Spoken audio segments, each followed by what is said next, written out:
I'm truly glad you're here, because today's conversation might just change the way you see yourself and, just as importantly, how others see you. We're going to talk about something that's rarely discussed openly, but it's a secret that truly intelligent men have known for centuries. It's not about having all the answers, or being able to recite the capital of every country, or even about being the loudest voice in the room. No, their real power is something much quieter, much more subtle, okay, and infinitely more effective. It's knowing when to keep their mouth shut.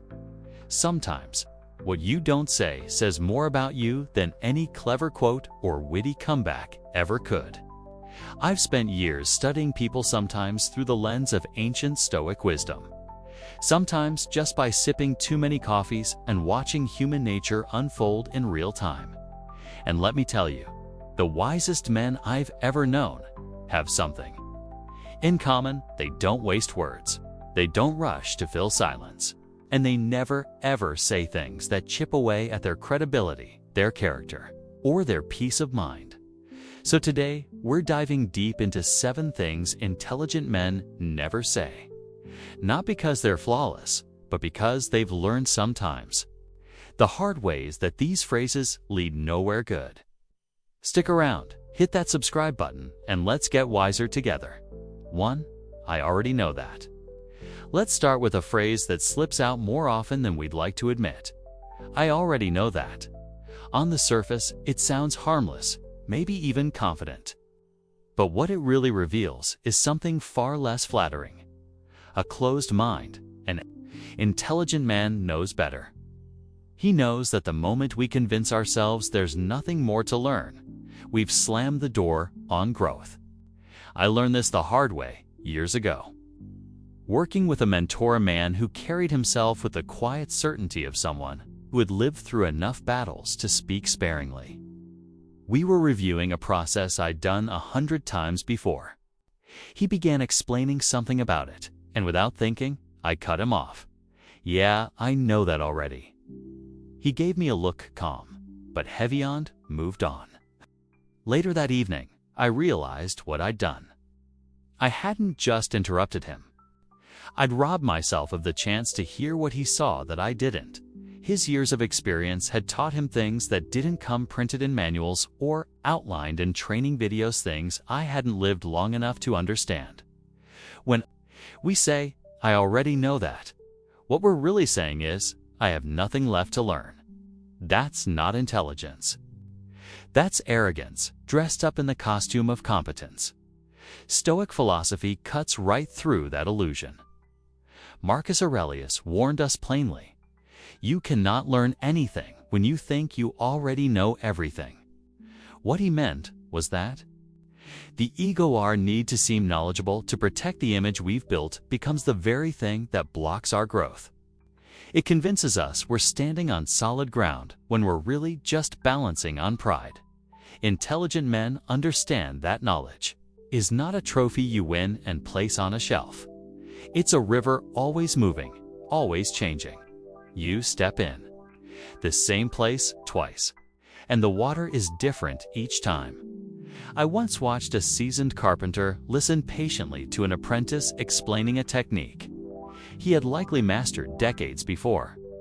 He nodded, asked questions, even thanked him for sharing. Later, I asked him why he didn't just tell the kid he knew all that already. He smiled and said, because sometimes you learn more by listening to the way someone else sees it. That's wisdom. And it's a kind of intelligence that doesn't need to broadcast itself. So if you catch yourself thinking, I've heard this before, take a breath. Listen anyway. Not because you need to humor someone, but because you might catch something new, a detail, a shift in perspective, a nuance that deepens your understanding. And even if you don't, you practice humility. You show respect, and over time, that makes you someone worth listening to. In Stoicism, we call that mastery of the self, the ability to set aside pride in favor of clarity, the strength to be a student of life always. In the end, that's the kind of intelligence that outlasts all the rest too. That's impossible. Several years ago, I worked alongside a man named Robert. He was sharp, experienced, the kind of leader who seemed to carry the weight of the entire company on his shoulders without ever showing strain. But there was one phrase he used often, almost like a reflex. That's impossible. Anytime. A new idea surfaced, whether it was a proposal to enter a different market, streamline an outdated system, or even approach a difficult client, he dismissed it with those two words. At first, it sounded practical, responsible even. After all, who has time to waste chasing pipe dreams? But over time, something became painfully clear. Every time he said, "That's impossible," it wasn't the situation he was describing. It was himself, his own limits, his own fear. The Stoics understood this kind of thinking well. Seneca wrote, "We suffer more often in imagination than in reality." And that's exactly what Robert was doing. He wasn't analyzing a situation objectively. He was projecting his own fear of failure onto its fear of the unknown, fear of being wrong, fear of trying and coming up short. It's a quiet fear, the kind that doesn't look like fear at all. It wears the mask of logic, caution, practicality. But under it is the very thing that keeps us small. The belief that if we can't see the entire path, we shouldn't take the first step. Stoic philosophy cuts through this self-imposed paralysis by reminding us that the obstacle isn't the problem. It's our perception of the obstacle that defeats us. I've seen this firsthand. There was a project I was once part of, years after working with Robert. The budget was tight, the timeline shorter than seemed reasonable, and the team inexperienced. Every logical bone in my body told me it couldn't be done. But instead of saying, "That's impossible," I tried something different. I asked myself, what can I control today? What's the next small step I can take? That project turned out to be one of the most successful I've ever worked on, not because we performed miracles, but because we refused to be paralyzed by the scope of the challenge. We stayed focused on the next step, then the next. Marcus Aurelius said, "You have power over your mind, not outside events." And that became the difference. When a man says, "That's impossible," he is declaring defeat before the fight begins. Intelligent men know that what often feels impossible is just unfamiliar. It's not a wall. It's a challenge to step forward. They understand that strength is not built by winning every battle, but by showing up again and again, especially when the odds seem stacked. That's the essence of Stoic courage, not reckless optimism, but disciplined persistence. In life, we are often asked to do difficult things, and the moment we label them impossible, we close the door on ourselves. But the man who learns to take the next step, no matter how small, opens doors no one else even sees. That's not just intelligence. That's wisdom, forged in effort. 3. That's not my fault. One of the most damaging sentences a man can utter is, "That's not my fault." It's deceptively simple, and it often feels justified in the moment. When things go wrong, not work, in a relationship, in life, it's natural to want to defend ourselves, to make it clear that the blame belongs somewhere else. But here's the truth. Every time we push responsibility away, we hand over our power with it. Intelligent men understand this deeply. They've learned that responsibility isn't about blame, it's about influence. And if you refuse to take responsibility, even for a small part of the problem, you surrender the chance to be part of the solution. I saw this unfold years ago when a friend of mine, Michael, lost a major client. He was quick to explain why it wasn't his fault. The client was difficult. The market was shifting. His team missed deadlines. All true, to a degree. But while he was busy explaining why he wasn't to blame, the opportunity to learn from the experience and improve slipped away.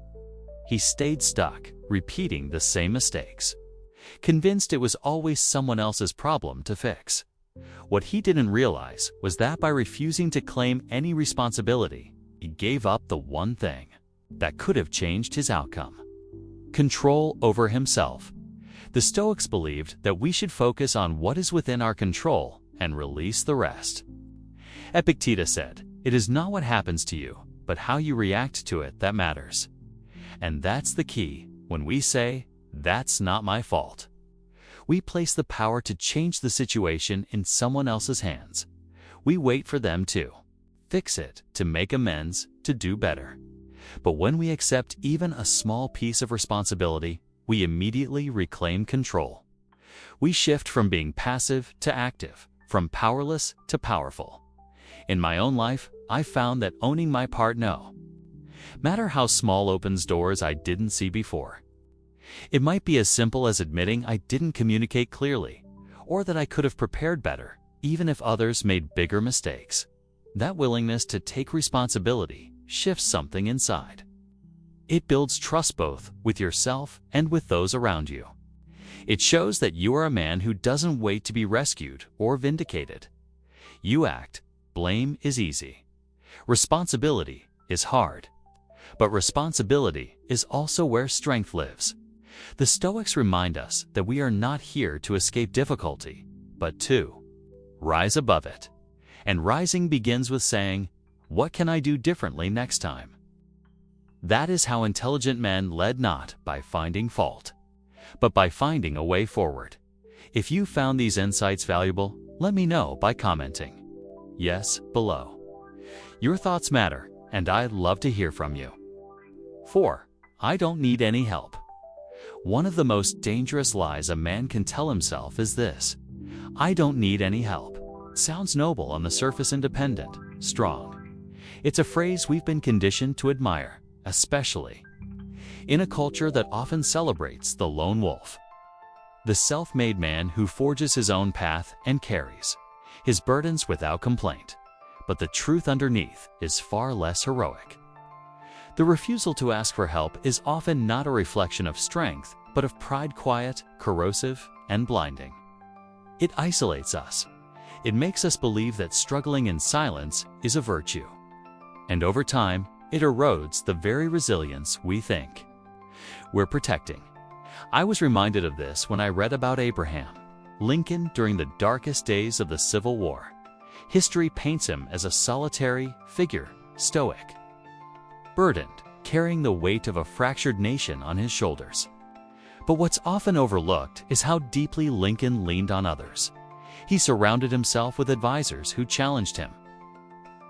He sought out opinions that contradicted his own, not because he lacked confidence, but because he understood that wisdom isn't born from isolation. It's shaped through the courage to admit you don't have all the answers. During the brutal conflict at Antietam, Lincoln famously visited General McClellan, despite their disagreements, seeking strategic insight. He spent countless hours with his cabinet, often referred to as the team of rivals, because he valued their perspectives, even when they clashed with his. This was not weakness. It was strength, measured by humility.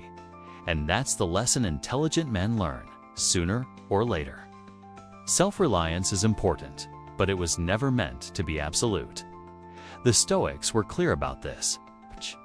Marcus Aurelius, perhaps the most powerful man of his time, wrote openly about the debt he owed to his mentors, his teachers, his friends. He cataloged in Meditations the lessons he'd learned from each of them, acknowledging how their wisdom shaped his own. The most powerful emperor in the world did not pretend to have all the answers. Why should we? Yet many of us do. We tell ourselves that asking for help is admitting defeat, that if we reach out, it's because we've failed to be strong enough.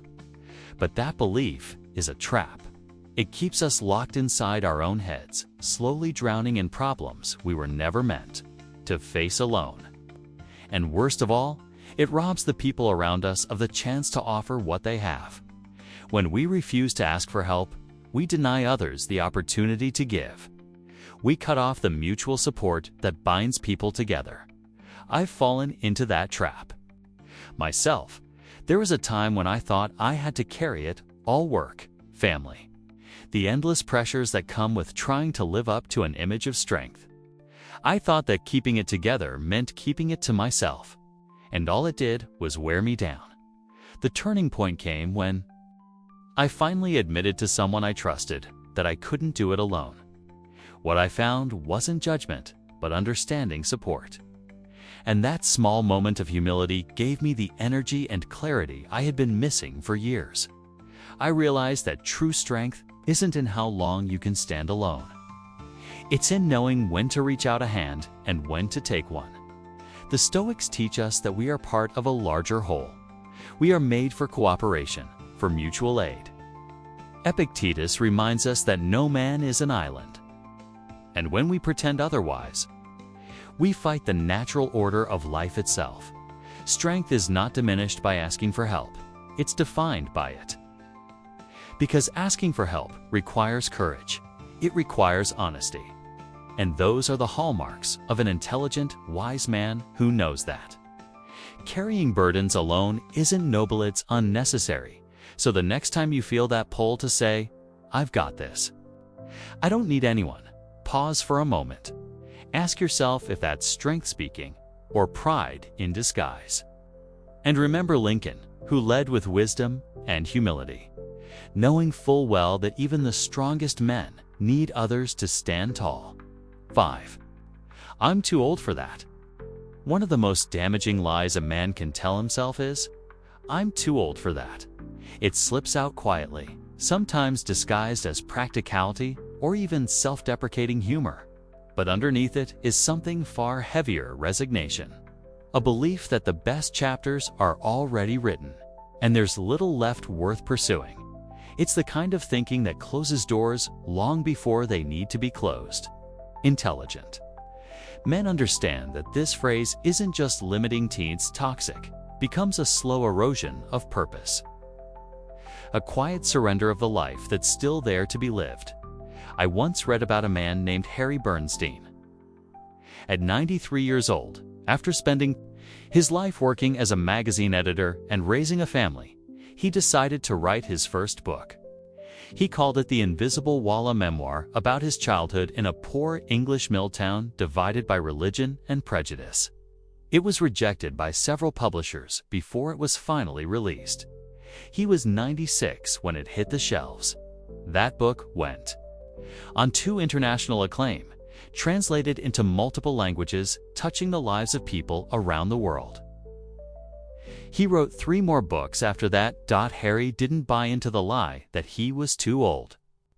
He didn't tell himself it was too late. He had something to say, something to create. And he did. What struck me most about Harry's story was not the success, but the courage to believe that life still had more for him, that even in his 90s, he wasn't finished growing, learning, or contributing. And that courage isn't exclusive to men like Harry. It's a choice we all face, sometimes daily. Do we listen to the voice that says we've missed our chance? Or do we embrace the possibility that as long as we have breath, we have purpose? The Stoics taught that age means nothing to the soul. Marcus Aurelius reflected on this truth, reminding himself that death is inevitable. Yes, but until it comes, our duty is to live as fully and virtuously as we can. He believed that wisdom often comes with age, not because of the passing years, but because those who remain curious and courageous deepen their understanding over time. Growth doesn't stop with a GIT ripens. I've seen men in their 60s learn new trades, start businesses, mentor young leaders. I've known others who let the weight of regret and time convince them to retreat from life. The difference is not circumstance, but mindset. A man who says, "I'm too old for that," has already closed the door. But a man who asks, "What can I do now?" opens it wide again. Age doesn't disqualify us from living boldly. It gives us more to offer: experience, clarity, resilience. These aren't the signs of someone who's finished. They're the tools of someone just getting started. And that is the Stoic path: to keep learning, keep striving, until the very last moment. Because as long as we are here, there is still work to be done. If what you just heard resonated with you, Give this video a like too. And don't forget to subscribe, because every time I discover a new perspective on life, I want you to be the first to hear it. 6. I'll do it later. There are few phrases more seductive than, more destructive than, I'll do it later. It sounds harmless. Rational Ivana promised to ourselves that we'll get to it eventually. But the truth is, later becomes the graveyard where most of our best intentions are quietly buried. Wise men understand this, and many have learned the hard way that delaying what matters doesn't buy you time, it robs you of it. Every time we tell ourselves we'll call tomorrow, we'll apologize next week, we'll start that project when things settle down, we are gambling with something we have no control over. Time. I once knew a man named Thomas. He was successful by any measure, a thriving business, a beautiful family, respect in his community. But he was always busy. He often told himself that he'd spend more time with his aging father later when things at the office weren't so hectic. He postponed the fishing trip they had planned, delayed calling to catch up, pushed back visiting just to sit and talk, and then one day later ran out. His father passed away suddenly, and Thomas was left with a phone full of drafts he never sent and a heart full of things he never said. He shared this with me once, years later, not for sympathy, but as a warning. We think we have time until we don't. The Stoics were painfully clear about this reality.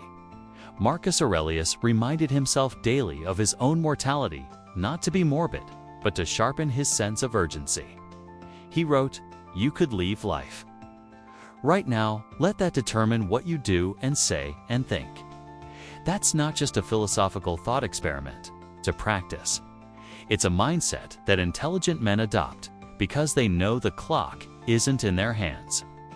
Time doesn't wait for us to be ready. It doesn't care about our plans or intentions. What we delay today, we may never get the chance to do tomorrow.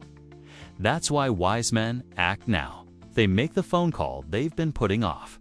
They take the first uncomfortable step toward healing a broken relationship. They start the project that's been sitting in the corner of their mind, gathering dust and doubt, not because it's easy, but because they understand that waiting for the perfect moment is a dangerous game that almost never pays off. I've experienced this in my own life. There were conversations I postponed because I didn't want to deal with discomfort. Letters I didn't write because I thought there'd be time. When I finally stopped waiting and acted, something powerful happened. The weight lifted. Clarity replaced regret. And I realized that action, not intention, is what builds a life worth remembering. The Stoics teach us to live now, fully and with urgency. Later is an illusion that comforts us until it's too late. The man who acts today, who refuses to leave the important things undone, lives without regret. And that is true wisdom. Because opportunity doesn't knock twice, it fades quietly while we're busy waiting for a better time. 7. That's just how I am. One of the most limiting beliefs a man can hold on to is summed up in the phrase, "That's just how I am." It sounds definitive, like a full stop at the end of a sentence. But what it really signals is a quiet surrender, a decision to stop growing. Intelligent men avoid this mindset because they understand a truth that many ignore. We are not fixed beings, trapped by old habits or past identities. Who we are is shaped by what we choose to do over and over again. The moment a man declares himself incapable of change, he isn't defining his nature, he's refusing responsibility for it. I've seen this play out too many times. A man loses his temper often, and when called out, he shrugs and says, "That's just how I am." Another man avoids meaningful connection because he's uncomfortable with vulnerability and tells himself, "That's just who I've always been." These aren't statements of fact, they're excuses. Excuses that allow fear and inertia to masquerade as self-awareness. But deep down, what they reveal is resistance, the resistance to discomfort. to the difficult process of change, and to the reality that no man is finished becoming who he's meant to be. The Stoics confronted this head-on. They taught that we are not prisoners of our temperament, our past, or our impulses. Epictetus said, "It is not things themselves that disturb us, but our judgments about them." Likewise, it's not our nature that limits us, it's the stories we tell ourselves about who we are. Change is uncomfortable. It requires self-examination and a willingness to let go of the familiar, even when that familiarity has become a source of pain. But the Stoics also believed that self-mastery was the highest calling, not because it was easy, but because it was necessary for a life of meaning. Growth demands honesty. It demands that we ask harder questions. Am I acting this way because it's truly who I am, or because it's easier than doing the work to change? Intelligent men choose the harder path. They recognize that wisdom isn't a trophy you earn and then display. It's a practice, a commitment to becoming a better version of yourself every day. Not because you hate who you are now, but because you respect yourself enough not to stay the same. In the end, it's just how I am is a way of closing the door on possibility. But the Stoics remind us that life itself is change. Nature is change. To resist it is to deny the very essence of being alive. The man who understands this doesn't fear change, he welcomes it. He sees himself as a work in progress, unfinished but willing. And in that willingness lies true wisdom.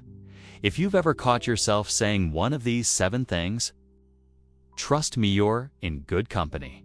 I've been there too, more times than I'd like to admit. But here's the good news.